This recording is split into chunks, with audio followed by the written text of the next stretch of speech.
우리 옆에 분들하고 인사 한번 나누고 말씀 듣겠습니다. 사랑합니다. 축복합니다. 인사하겠습니다.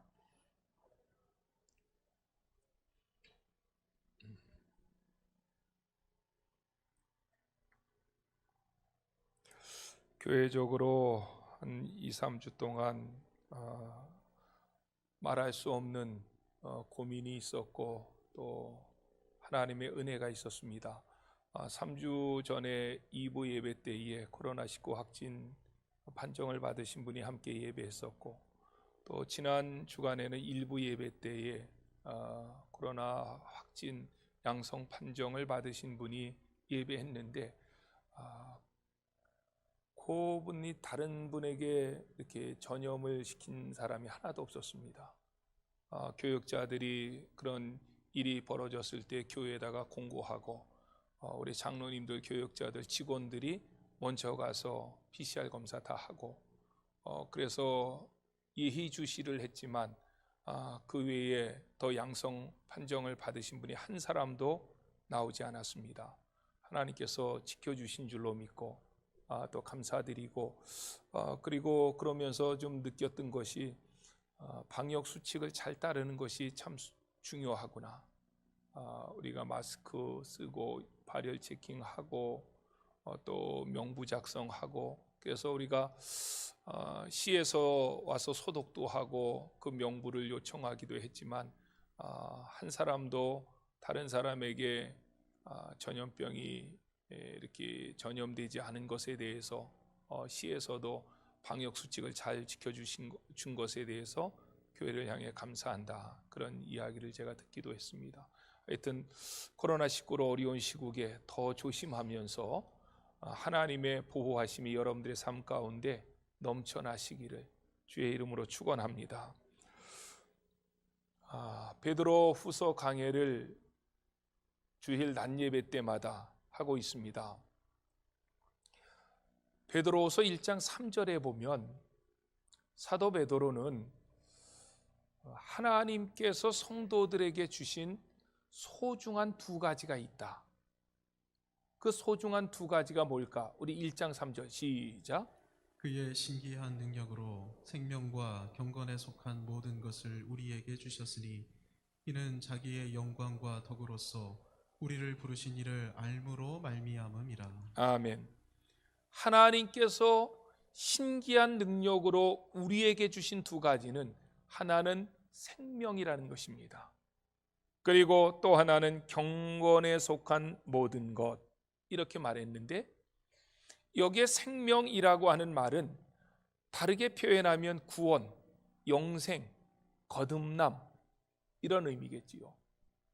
그런데 하나님께서 구원을 주신 분에게, 영생을 허락하신 분들에게 구원과 영생만 주신 것이 아니라 경건에 속한 모든 것을 주셨다. 이 말을 우리가 깊이 기억해야 됩니다. 그러면 경건에 속한 모든 것이 뭐냐?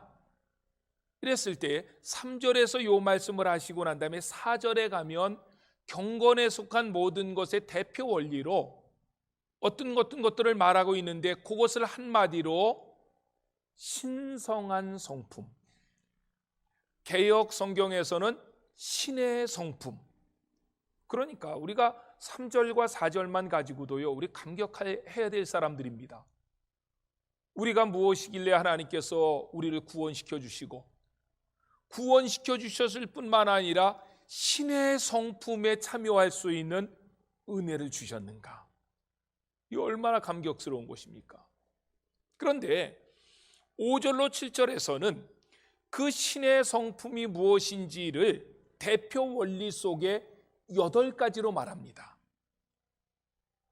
믿음으로 시작해서 이제 사랑으로 8가지가 이렇게 쭉 전개되는데, 그런데 이 8가지는 한 가지 한 가지 우리가 깊이 생각해 보면 정말 소중한 내용들이 거기에 무궁무진하지요. 그런데 주일 낮 예배 때에 그 8가지 품성을 하나하나 설명할 수가 없어서 지난 주일에는 그 8가지가 가지고 있는 본래적인 의미, 또 이 문맥 속에서 우리에게 사도 베드로가 말하려고 하는 그 의도가 뭐냐, 이런 것들을 간략간략하게 제가 8가지를 다 설명해 드렸습니다. 그러면서 그 8가지를 설명해 나가는 과정 속에 한 가지 한 가지의 덕목도 중요하지만 사도 베드로가 이야기하고 싶은 것은 그 8가지의 신의 성품이 가지고 있는 순서입니다. 왜냐하면 그 순서는 마치 고리와 같이 연결되어 있다는 거예요. 그래서 요 품성이 나오고 그 다음에 다른 품성 나오고 품성이 나와서 8가지가 한 체인으로 하나로 연결되어 있다. 그런데 그 8가지를 우리가 순서대로 외우기가 쉽지 않아요. 우리가 외우다 보면 막 2번째, 3번째가 있고 뭐 5번째가 6번째가 있고 막 이래서 그냥 외울 수 있는 방법까지 제가 여러분들에게 말씀을 드렸습니다. 우리 전라도 버전으로 제가 했는데 그래도 한번 해보고 오늘 말씀 이어갈게요. 미더덕 지식 따라서 합시다. 미더덕 지식 절인 경우 사랑께. 예. 여기 미더덕 지식 절인 경우 사랑께 이렇게 하면 8가지 그 품성이 순서대로 외워지는 거예요. 믿음, 덕, 지식, 절제, 인내, 경건, 형제 우애, 사랑. 이렇게 해서 이 8가지를 이제 사도 베드로가 신의 성품이라고 이야기를 하고 있습니다. 그런데 그 큰 그림 8가지의 체인과 같은 이 그림으로 볼 때에 우리는 이 8가지의 품성을 통해서 신앙생활이 뭔지를 보게 되는 거예요. 그러면 이 8가지의 품성 속의 신앙생활이 뭐냐라고 한마디로 얘기한다면 믿음으로 시작해서 사랑으로 열매 맺는 것, 이게 신앙이라는 거예요. 믿음으로 시작해서 사랑으로 열매 맺는 것. 우리가 지금 저희 안천교회는 날마다 솟는 샘물이라고 하는 큐티집을 가지고 국제제자훈련에서 나온 건데, 이걸 가지고 새벽 기도해야 하고 또 주일학교까지 전체가 경건 큐티 생활을 합니다. 그런데 이 날마다 솟는 샘물이라고 하는 이 큐티집에서 12월 달에 다루고 있는 본문이 어딘가 하면 골로새서입니다. 골로새서에는 어떤 내용이 담겨져 있는가? 대개 모든 서신서에는 앞에는 이론적인 내용이 있고 뒤에는 삶이 있습니다. 삶에 대해서 설명을 해요. 예를 든다면 골로새서의 쌍둥이 서신이라고 얘기해요. 그것을 에베소서라고 얘기하는데 에베소서의 주제는 교회론입니다. 교회가 뭐냐라고 하는 것을 다루는 거예요. 그런데 에베소서 1장과 2장에는 교회가 무엇인지에 대해서 이론적인 이야기를 합니다. 교회는 예수님의 피로 값주고 사셨다 뭐 쫙 얘기하면서 교회가 어떻게 이렇게 탄생되어지는지 이런 것들을 얘기해요. 그리고 3, 4, 5장에 가서는 그러면 교회 안에 공동체가 된 나는, 공동체의 일원이 된 나는 어떻게 살아야 되느냐, 이걸 말해요. 로마서라고 하는 서신은 구원론에 대해서 가장 완벽하게 기록한 성경입니다. 그래서 구원이 뭔지를 우리가 알려고 하면 로마서를 봐야 되는 거예요. 그래서 학자들은 로마서를 바울 서신의 꽃이다, 다이아몬드다, 이렇게 얘기를 하는 거예요. 그런데 로마서를 읽어보면 1장서부터 11장까지 구원이 뭔지를 사도 바울의 그 예리한 학식, 예리한 관찰력, 또 성령의 감동받은 그 능력을 가지고 구원이 뭔지를 로마서 1장서부터 11장까지 펼쳐나가는 거예요. 대단한 글입니다. 그리고 난 다음에 로마서 12장서부터 마지막 16장까지는 그러면 구원받은 사람들은 어떻게 살아야 되느냐, 이 삶에 대한 이야기를 해요. 골로새서도 마찬가지입니다. 우리가 새벽에 지금 보고 있는 골로새서도 1장과 2장에서는 골로새서의 주제는 기독론입니다. 예수 그리스도 그분은 누구시냐, 이게 골로새서 저자가 말하고 싶은 그런 내용인데 1장과 2장에서는 기독론, 그리스도가 누구시냐, 그분은 어떤 분이시냐, 이런 것들을 굉장히 깊이 있게 다룹니다. 그래서 모든 성경 가운데 기독론에 대해서 가장 완벽하게 기록되어진 성경은 골로새서다, 이렇게 학자들은 인정하죠. 그 골로새서 1장과 2장에서는 기독론에 대한 이론적인 말씀을 하고 있다면 3장과 4장까지 있는데 3장과 4장에서는 그럼 그리스도를 아는 사람들은, 그리스도를 따르는 사람들은 어떻게 살아야 되느냐 라고 하는 것을 3장과 4장에서 얘기하는 거예요. 그런데 기독론에 대해서 1장과 2장에서 사도 바울이 골로새서에서 말씀을 하다가 그러면 그리스도를 알고 따르는 사람들은 어떻게 살아가야 되느냐라고 하는 것을 말하고 있는 3장에 넘어가서 3장 1절에 그리스도를 아는 사람들은 이렇게 살아라 주제와 같이 한마디 던집니다. 그게 뭐냐? 그리스도를 아는 사람들은, 따르는 사람들은 위의 것을 찾으라. 여기에 위의 것을 찾으라라고 하는 이 말은 위에 계신 그리스도, 하나님 보좌 우편에 앉아 계신 그리스도, 그분이 원하시는 삶을 살아라. 세속적인 가치관이 아닌 하나님 나라의 가치관으로 이 세상에서 살아야 된다. 그러면서 골로새서 3장 5절에서 위의 것에 반대되는 개념을 얘기합니다. 위의 것의 반대가 뭐예요? 아래 것이시죠. 아래 것, 이 말이 좀 이상한데 하여튼 땅의 것을 얘기해요. 땅의 것이 뭔지를 골로새서 3장 5절에서 얘기합니다. 이렇게 위의 것, 아래 것, 이런 개념으로 골로새서 3장을 이렇게 풀어나가던 바울이 위의 것을 찾으라, 아래 것, 땅의 것을 버리라, 이렇게 하면 우리랑 조금 뭔가 거리감이 있는 것 같아요. 그래서 이것을 개인적으로 밀접시키고 친밀감을 더하기 위해서 골로새서 3장 10절서부터 12절까지는 위의 것을 찾으라, 땅의 것을 버리라라고 하는 이런 개념을 옷으로 표현합니다. 벗어버려야 될 옷, 새로 입어야 될 옷. 그래서 벗어버려야 될 옷으로 이 아래 것, 땅의 것들을 얘기하면서 우리에게는 벗어버려야 될 옷이 있다면, 헌옷이 있다면, 구더기가 있다면, 누더기가 있다면 새로 입어야 될, 새 사람이 되어서 새로 입어야 될 옷이 있다는 거예요. 그런데 여기서 바울이 강조하는 것은 먼저 벗으라는 거야.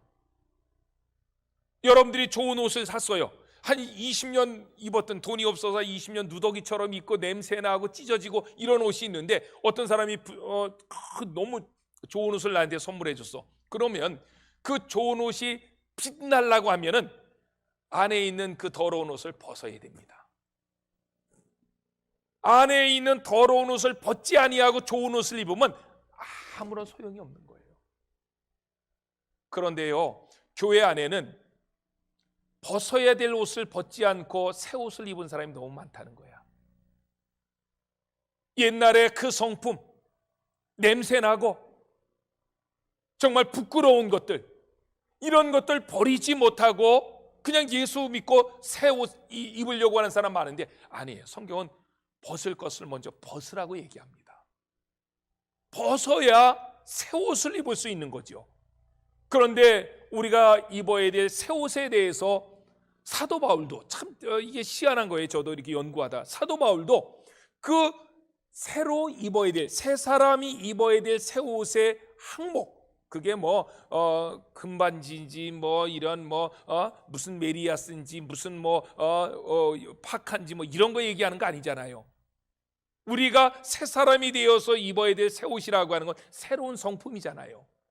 그 새로운 성품을 사도 바울도 골로새서에서는 10가지로 8가지로 얘기하는 거예요. 이게 베드로하고 똑같이, 베드로 후서에서 똑같이 베드로도 8가지로 얘기하고 바울도 8가지로 얘기했는데, 이 바울이 골로새서 3장 12절에서 말씀하고 있는 새로운 사람이 입어야 될 새 옷, 새 성품 8가지 우리 같이 한번 해볼까요? 시작. 긍휼, 자비, 겸손, 온유, 오래 참음, 용납, 용서, 사랑입니다. 그 안에 것들은 대표 원리이기 때문에 바뀌어질 수 있어요. 아까 우리가 미더덕 절인경우 사랑해 이렇게 해서 이게 좀 품목이 바뀔 수 있는데, 그런데 바울도 그렇고 베드로도 그렇고 마지막 부분에다는 한 가지 뒀다는 거예요. 똑같은 거를. 그게 뭐예요? 사랑이라는 거예요. 여러분들이 골로새서를 갖다가 3장을 읽어보면 7가지 항목만 먼저 얘기해요. 그리고 사랑은 떨어뜨려놔. 12절에서 7가지 항목만 이야기하고 사랑은 아주 분리시켜놔서 이야기를 하고 사랑에 대해서는 14절에서 따로 얘기합니다. 골로새서 3장 14절 시작. 이 모든 것 위에 사랑을 더하라. 이는 온전하게 매는 띠니라. 아멘. 이 모든 것 위에 사랑을 더하라. 이 모든 것은 뭐예요? 앞에서 열거했던 7가지 그런 것들 위에 사랑을 더하라. 그러면서 사랑은 온전하게 매는 띠니라 이렇게 얘기했는데, 여기 온전하게 매는 띠니라, 이것을 헬라어 원문으로 바로 직역하면 이렇게 됩니다. 그것은 완전함의 끝이다. 사랑은 완전함의 끝이라는 거예요.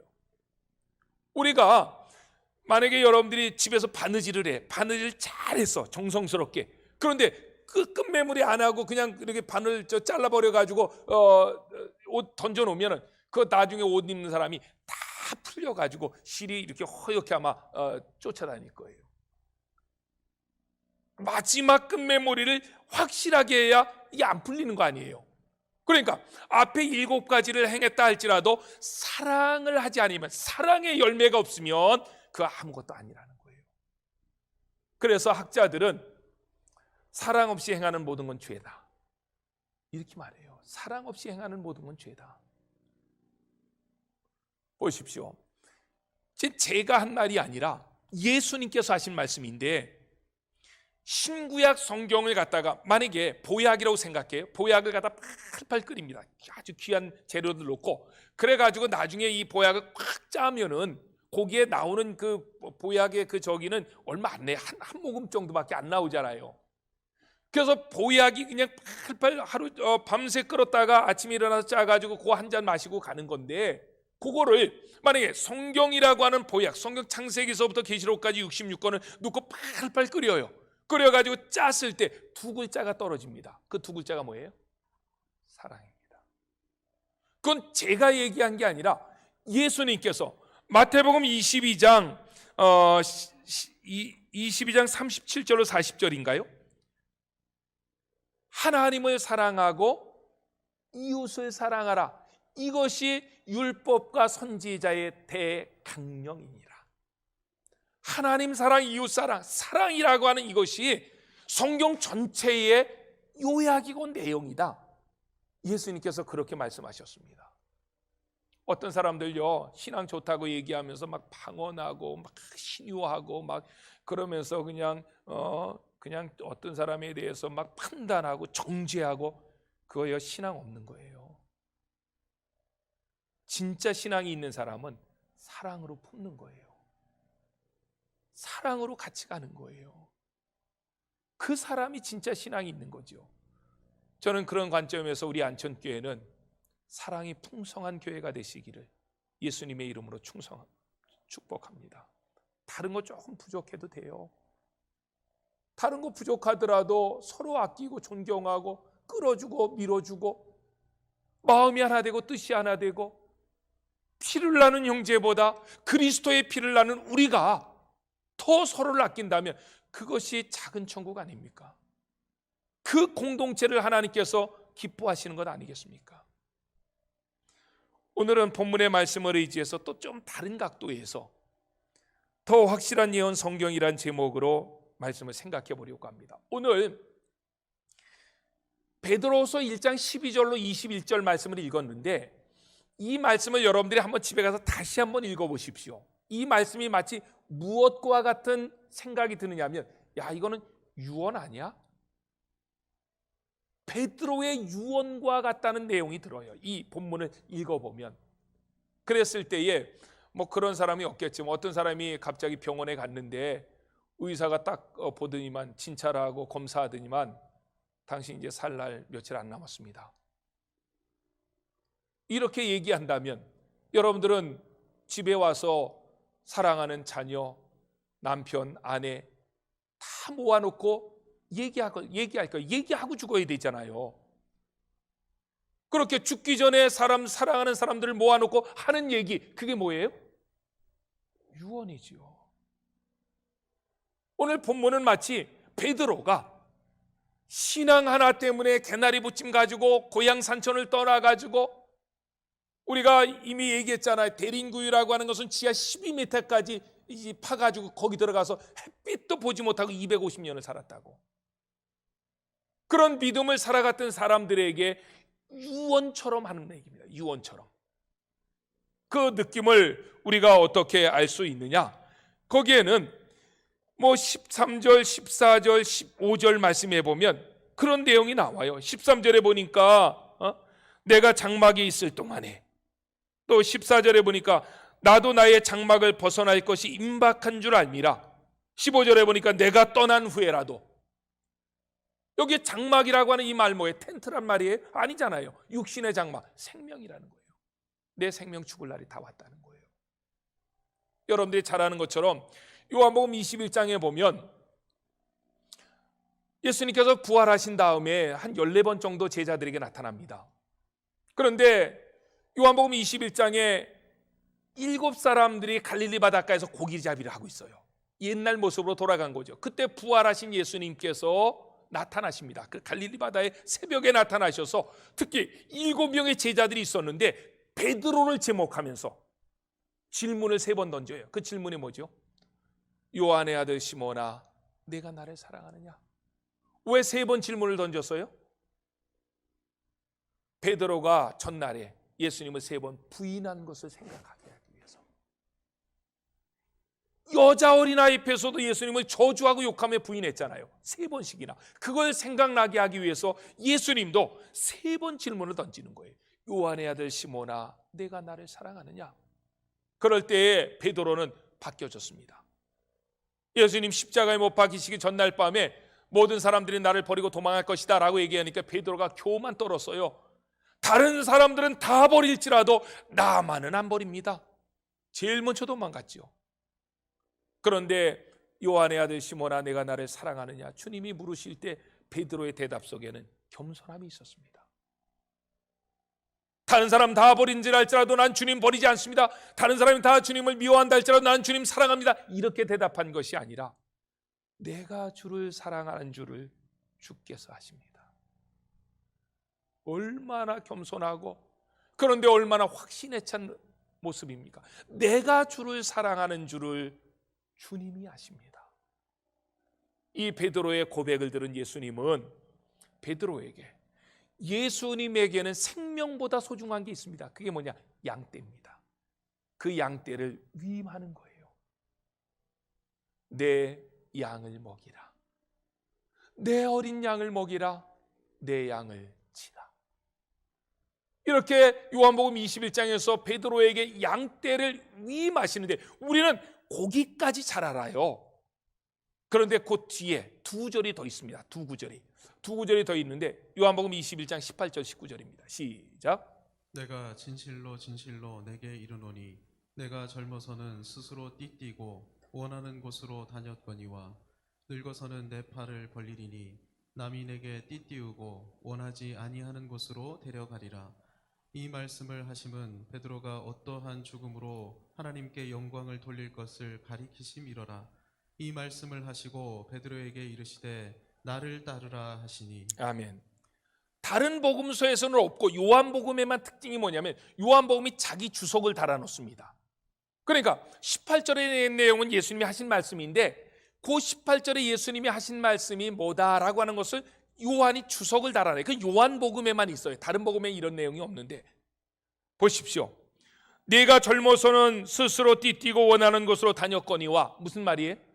너 네 멋대로 살았지, 젊었을 때. 근데 늙어서는요? 늙어서는 어때요? 남이 네게 띠띠우고 원하지 않은 곳으로 데려가리라. 이거 뭐예요? 너 늙어서는 고이 죽지 못한다. 다시 말하면 순교한다.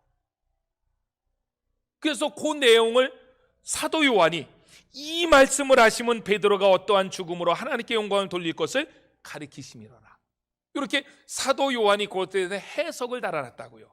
그런데 오늘 본문 베드로후서 1장 12절로 21절에서 베드로는 그때가 다가온 것을 직감했다는 거예요. 14절 시작. 이는 우리 주 예수 그리스도께서 내게 지시하신 것 같이 나도 나의 장막을 벗어날 것이 임박한 줄을 알미라.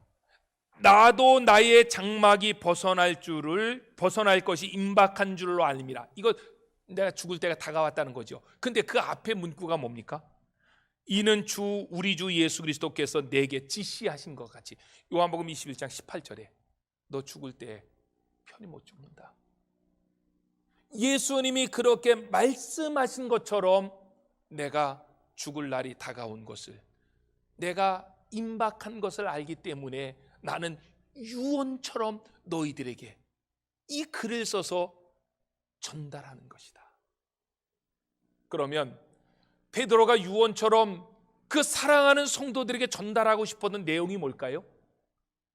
어떤 사람이 돈에 욕심이 많아요. 그러면 죽을 때 무슨 말 하겠어요?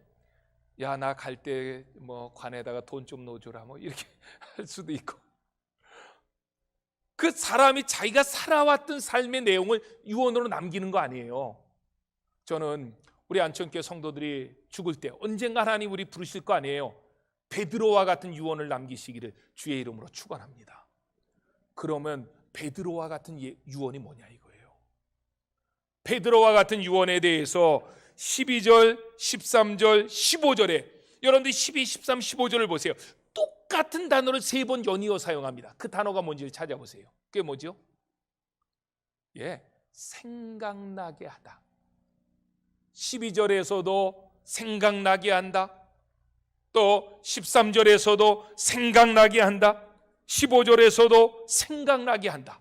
이거를 3절에 걸쳐서 연이어서 나왔다는 것은 그걸 말하고자 한다는 거예요. 생각나게 한다. 그게 내 유언이다. 이 말이겠죠. 그러면 뭐를 생각나게 하는 그 대상이 뭔지는 어떻게 알 수 있어요? 전후 문맥을 읽으면 알 수 있는 거예요. 그 단어가 나온 전후 문맥에서 뭐를 생각나게 하는지를 보면 알 수 있는데, 그 전후 문맥에는 하나님의 말씀, 성경을 생각나게 한다는 거예요. 이 12, 13, 14, 15절을 요약하고 있는, 다시 후반부에 가서 요약하는데 그것이 베드로서 3장 1절입니다. 시작. 사랑하는 자들아, 내가 이제 이 둘째 편지를 너희에게 쓰노니 이 두 편지로 너희의 진실한 마음을 일깨워 생각나게 하여. 두 편지, 베드로 전서와 베드로 후서 말하잖아요. 이 두 편지를 너희에게 쓰는 이유는 너희의 진실한 마음을 일깨워 생각나게 한다. 여기 똑같은 거 썼잖아요. 생각나게 한다. 그러면 뭐를 생각나게 하는지에 대해서 2절에서 얘기하대요. 베드로후서 3장 2절 시작. 곧 거룩한 선지자들이 예언한 말씀과 주 되신 구주께서 너희의 사도들로 말미암아 명하신 것을 기억하게 하려 하노라. 기억한다, 생각나게 한다 똑같은 단어죠. 그렇죠? 그러면 여기 3장 2절에 보면 두 가지를 생각나게 해요. 그 두 가지가 뭡니까? 거룩한 선지자들이 예언한 말씀, 그 다음에 너희의 사도들로 말미암아 명하신 것. 그러면 거룩한 선지자들이 예언한 말씀, 그거 뭡니까? 구약이죠. 그 뒤에 나오는 너희의 사도들로 말미암아 명하신 것, 이거 뭐예요? 신약이에요. 그러니까 뭐를 생각나게 하려고 하느냐? 신약의 말씀, 구약의 말씀. 신구약 말씀을 내가 생각나게 하려고, 내가 떠난 후에라도 이 말씀이 너희들이 생각나게 하려고, 기억하게 하려고 나는 이 편지를 너희에게 쓴다.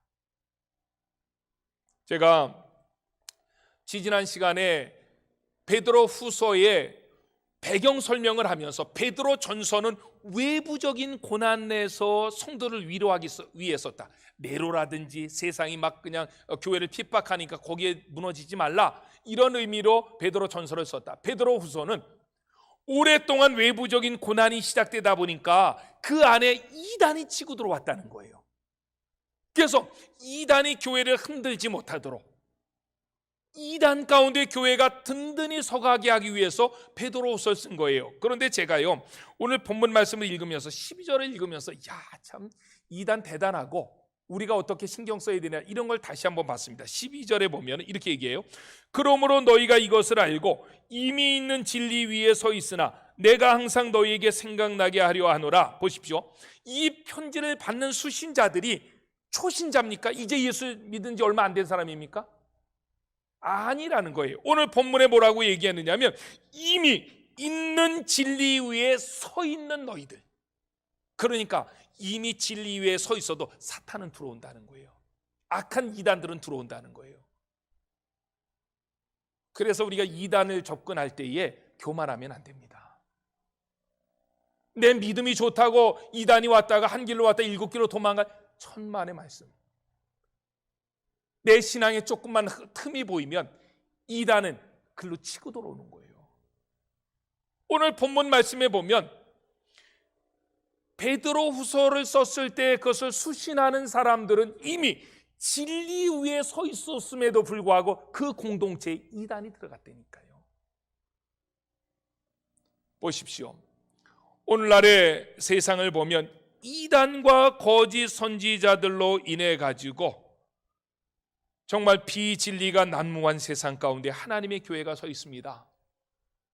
정부에서도 동성애법이라든지 차별금지법이라든지 WCC 같은 교회 단체에서도 교회 통합운동이라든지, 그래서 불교도 괜찮다, 유교도 괜찮다, 우리 다 같은 길을 가는데 뭐 그거 따지냐, 이런 얘기를 교회 안에서도 한다니까요. 그러면 우리는 이단 사설이 풍부하고 거짓 선지자들이 가득한 세상 속에 살고 있는데 그때 우리에게 필요한 게 뭡니까? 성경이라는 거예요. 그때에 또 누가 예언한다고 또 뭐 계시 받았다고 뭐 환상 보고 한청 들었다고 그냥 가서 머리 내밀지 마시고, 그래서 그런데 안수 받으면 악한 영이 들어가는 거예요. 1988년, 98년인가요? 한국에 담임 선교회 왔을 때 그 12살짜리 옥동자인가 어디 뭐 서울에 무슨 동에 있는지 내가 뭐 모르겠는데 거기에 목사들이 가서 안수 받으려고 줄을 섰대요. 한국교회. 네, 그래서 우리 한국교회는 정말 영적으로 어린애다. 아니, 확실한 예언이 있는데, 성경이 우리에게 주어졌는데, 창세기서부터 계시록까지 66권이 완성된 가운데 우리에게 주어졌는데 성경 외에 더 확실한 게 있습니까? 없어요. 그래서 사도 베드로는 자기의 소중한 지식을 끌어옵니다. 이 소중한 지식보다 성경이 더 확실하다, 이걸 얘기하기 위해서 끌어들이는 거예요. 그걸 끌어들일 때 뭐를 끌어들이냐? 17절 18절 말씀에 보면 변화산 사건을 끌어들이는 거예요. 이 변화산 사건은 마태복음 17장에서 일어난 사건인데 12제자를 데리고 간 것도 아니에요. 베드로, 야고보, 요한 세 사람만 데리고 갑니다. 세 사람만 데리고 가가지고 높은 산으로 데려올라가더니 예수님이 갑자기 변형되는 거예요. 하얗게 변형되고 예수님의 그 몸 위에 하늘로부터 빛이 내려오고 거기에 구약의 모세가 나타나고 엘리야가 나타나. 우리 가운데 그런 거 1000분의 1만이라도 그 체험했으면 교단이 100개는 세워질 거예요. 근데 베드로가 그걸 봤다는 거예요. 체험했다는 거예요. 본인 얘기가 17절 18절에서. 근데 19절 얘기를 보세요. 시작. 또 우리에게는 더 확실한 예언이 있어 어두운 데를 비추는 등불과 같으니 날이 새어 샛별이 너희 마음에 떠오르기까지 너희가 이것을 주의하는 것이 옳으니라. 예. 또 우리에게는 더 확실한 예언이 있다는 거예요. 내가 체험했던 변화산 사건보다 이것보다 더 확실한 게 있다는 거예요. 그것이 하나님의 말씀이다. 그러니까 올리 바이블이에요. 솔라 스크립처. 이 종교 개혁자들이 외쳤던 오직 성경, 오직 말씀. 하나님의 말씀만이 우리를 구원에 이르게 하는 줄로 믿습니다. 하나님의 말씀만이 교회를 진리 위에 세울 수 있는 거라고요. 그렇다면 하나님 말씀이 왜 이렇게 소중합니까? 이제 마지막 질문을 던지고 오늘의 말씀을 정리하려고 하는데, 왜 하나님의 말씀이 그렇게 소중해요? 그것은 하나님 말씀에는 뭐가 기록되어 있기 때문이냐, 이걸 알아야 된다는 거예요. 하나님 말씀이 왜 그렇게 소중하냐면 하나님 말씀 안에는 오늘 19절 말씀에 보니까 샛별에 대해서 기록하고 있다. 오늘 본문 19절에 그렇게 얘기하잖아요. 어두운 데를 비추는 등불과 같으니 날이 새어 샛별이 너희 마음에 떠오르기까지. 하나님 말씀 안에는 샛별이 기록되어 있다. 근데 여기에서 베드로후서 1장 19절에서 샛별이 뭔지에 대해서 언급하고 있지 않다는 거예요. 그럴 때는 우리가 이 성경 해석의 원리인데, 성경을 어떻게 해석하냐면 성경은 성경으로 해석하라는 거예요. 이 본문 19절에서 샛별이 무엇인지에 대해서 언급하고 있지 않기 때문에, 그러면 성경에서 언급하고 있는 샛별이 무엇인지를 찾아야 돼요, 다른 성경에서. 그런데 샛별에 대해서 가장 먼저 언급한 것이 민수기 24장 17절입니다. 민수기 24장 17절 시작. 내가 그를 보아도 이때의 일이 아니며 내가 그를 바라보아도 가까운 일이 아니로다.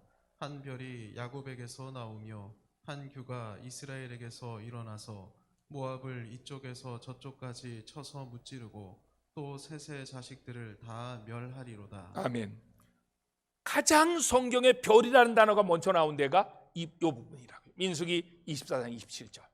여기에 보면은 한 별이 야곱에게서 나온다. 그 별이를 얘기하면서 그 별은 야곱에게서 나오고, 한 규라고 하는 것은 왕이 뭔가를 다스릴 때 이렇게 충 들어진 거 있잖아요. 왕의 권위를 상징하는 거죠. 한 규가 이스라엘에게서 일어날 것이다, 이렇게 얘기합니다. 그런데 이 민수기 24장 17절에서도 이 별이 뭔지에 대해서 얘기하고 있지 않다. 그러니까 성경을 계속 찾아가는 거예요. 요한계시록 2장 28절 시작. 내가 또 그에게 새벽별을 주리라. 여기에 별이라고 하고 민수기 24장 17절에는 별이라고 얘기했는데 여기 또 구체화시켰죠. 새벽별. 그 새벽별이라고 하는 말이 베드로전서 1장 19절에 뭐예요? 샛별이라. 샛별은 새벽별이라는 뜻이잖아요. 그걸 줄인 거죠.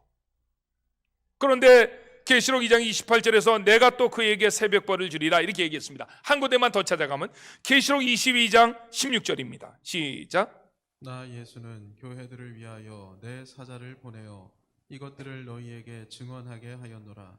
나는 다윗의 뿌리요 자손이니 곧 광명한 새벽별이라 하시더라. 아멘.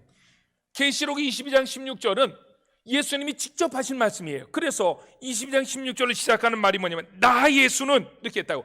안에 있는 형용어를 다 빼버리면 나 예수는 광명한 새벽별이라. 예수님 말씀하셨다고요. 그러므로 베드로후서 1장 19절에서 새벽별이라고 하는 것은 예수님이라는 거예요. 성경에는 새벽별이 되어지는 예수님에 대해서 기록하고 있다는 거예요. 그것을 입증할 수 있는 요한복음 5장 39절 시작. 너희가 성경에서 영생을 얻는 줄 생각하고 성경을 연구하거니와 이 성경이 곧 내게 대하여 증언하는 것이니라. 아멘. 근데 여기서 우리가요, 하반절에 이 말 되게 중요시 봐야 돼요. 이 성경이 내게 대하여 증언하는 것이라. 그럴 때 여기에 관계사를 썼다고, 그냥 성경이 내게 대하여 증언하는 것이라 이렇게 말하지 않고 이 성경, 이걸 지목했다고. 이 성경. 그러면 이 성경이 뭐예요? 이 성경이 뭐예요? 아니, 그러니까 이 성경이라고 얘기했지. 그렇지 않으면 그냥 성경이 내게 대해 증언하는 것이다, 이렇게 얘기할 텐데, 이 성경, 요거는 구약 성경을 말하는 거예요. 왜? 예수님이 이 말씀을 하실 때 신약은 아직 기록되지 않았다는 거예요. 그러면 우리에게 무슨 도전을 주느냐면, 그 구약 성경도 결국은 누구에 대한 기록이라고요? 예수님에 대한 기록이라는 거예요. 하물며 예수님의 말씀과 행적을 기록한 신약 성경은 당연히 예수님에 대한 기록이죠. 그래서 학자들은 이렇게 말하는 거예요. 구약은 오실 예수님에 대한 글이다. 신약은 오신 예수님에 대한 글이다. 계시록은 다시 오실 예수님에 대한 글이다. 성경은 창세기서부터 계시록까지 66권 어느 절에 들어가든지 그 모두는 예수님에 대해서 말씀하고 있다는 거예요. 그러면 이 성경은 하나님이 직접 막 쭉 해가지고 썼느냐? 아니에요. 그건 10계명밖에 없어요. 그렇게 쓴 거는. 다 다 사람들을 통해서 글을 썼다고요. 그래서 성경을 보면 구약에는 1500년 동안, 신약은 100년 동안, 그래서 성경은 1600년 동안 40여 명의 저자들을 통해서 기록됐어요. 왜 40여 명이냐? 뭐 42명, 41명 이렇게 안 하고 어떤 건 저자가 누군지 모르는 성경이 있기 때문에 그래요. 그래서 조사해 보니까 40여 명들이 성경을 기록했는데 보십시오. 1500년 동안 40여 명이, 어떤 사람은 왕도 있고 어떤 사람은 농부도 있고 어떤 사람은 어부도 있고 어떤 사람은 세리도 있고, 그런데 그게 다 안 틀리고 맞을 수 있어요? 성경이? 그래서 세상 사람들은 성경이 40여 명이 1600년 동안 기록했기 때문에 성경에는 잘못이 있을 수 있다 이렇게 말한다는 거예요. 근데 잘못 있습니까? 없습니까? 없어요. 왜요? 그냥 우기면 되는 거예요? 네? 설득을 할 수 있어야 되잖아요. 그게 21절이라고요. 시작. 예언은 언제든지 사람의 뜻으로 낸 것이 아니요 오직 성령의 감동하심을 받은 사람들이 하나님께 받아 말한 것임이라. 아멘. 성경이 1600년 동안 40여 명의 사람들의 손에 의해서 기록되었지만 오류가 없는 것은, 잘못이 없는 것은 성경을 아무나 기록하라고 허락하지 않았다고요. 성경을 기록한 사람들은 성령의 감동하심을 입었다. 우리가 잘 아는 대로 디모데후서 3장 16절에 모든 성경은 하나님의 감동으로 기록되었다는 말은 그 말씀을 기록할 때 오류가 생기지 않도록 하나님이 역사하셨다는 거예요. 성경에는 오류가 없다는 거예요. 오늘의 말씀을 결론합니다. 창세기서부터 계시록까지 모두가 다 예수님에 대한 글입니다. 그러면 우리가 그 예수님에 대한 글을 그린 성경을 읽을 때 어떤 자세를 가져야 되지요? 그게 19절이에요. 19절 다시 봅시다. 시작. 또 우리에게는 더 확실한 예언이 있어 어두운 데를 비추는 등불과 같으니 날이 새어 샛별이 너희 마음에 떠오르기까지 너희가 이것을 주의하는 것이 옳으니라. 아멘. 샛별이 너희 마음에 떠오르기까지. 아까 샛별은 누군지를 우리가 증명해냈어요. 샛별이 누구라고요? 예수님이에요. 그러니까 이 19절의 말씀은 뭐냐면 성경 어디를 읽든지 간에 그 말씀 속에서 예수님이 떠오를 때까지 묵상하라는 거예요. 성경을 몇 장 읽었느냐 그게 중요한 게 아니고 내가 읽은 그 본문 속에서 예수님을 만났느냐. 그래서 어떤 사람은 예수님을 만나서 감격해서 울 수도 있고 웃을 수도 있고 결단할 수도 있고, 어떤 사람은 자기의 그 예수님이 말씀하신 말씀 속에 죄가 생각이 나서 회개 자복 통회할 수도 있고, 그런 역사가 여러분들 가운데 있느냐 이걸 묻는 거예요. 그냥 글자로 읽지 말고 글자로 수천 번 읽어야 무슨 의미가 있습니까? 내가 읽고 묵상하는 그 말씀 속에서 샛별이 되시는 예수님이 그 마음에 떠오를 때까지, 예수님을 만날 때까지 너희들이 이것을 주의하는 것이 옳으니라. 마땅하다는 얘기예요. 마땅하다. 그렇게 읽어야 된다는 거예요. 제가 확신하는 한 가지가 있습니다. 아까 우리가 얘기했잖아요. 1600년 동안 40여 명의 손에 의해서 기록된 성경이 오류가 없는 것은 성경이 기록되어질 때에 성령의 감동함을 입은 사람들이 있었고, 그때 그 시점에 성령이 영감하셨다, 감동하셨다. 그렇죠. 그걸 우리가 성경을 볼 때의 첫 번째 조건으로 우리가 성경론을 해석하는 때 그걸 조건으로 보는 거예요. 그럴 때 저는 확신하기는 그래요.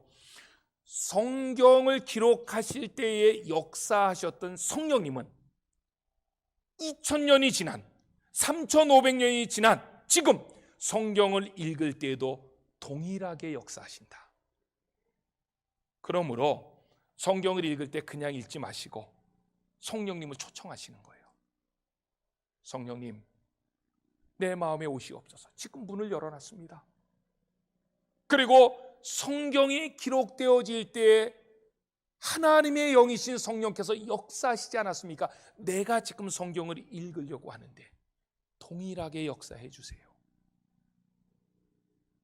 그러면 그 성경을 읽다가 예수님을 만나게 될 것이고, 예수님은 뭐를 좋아하는지 보게 될 것이고, 예수님은 뭐를 싫어하는지를 깨닫게 될 것이고, 남은 생애를 어떻게 살아야 되는지를 우리가 발견하게 될 텐데, 그런 은혜가 우리 가운데 넘쳐나시기를 예수님의 이름으로 축원합니다. 아멘.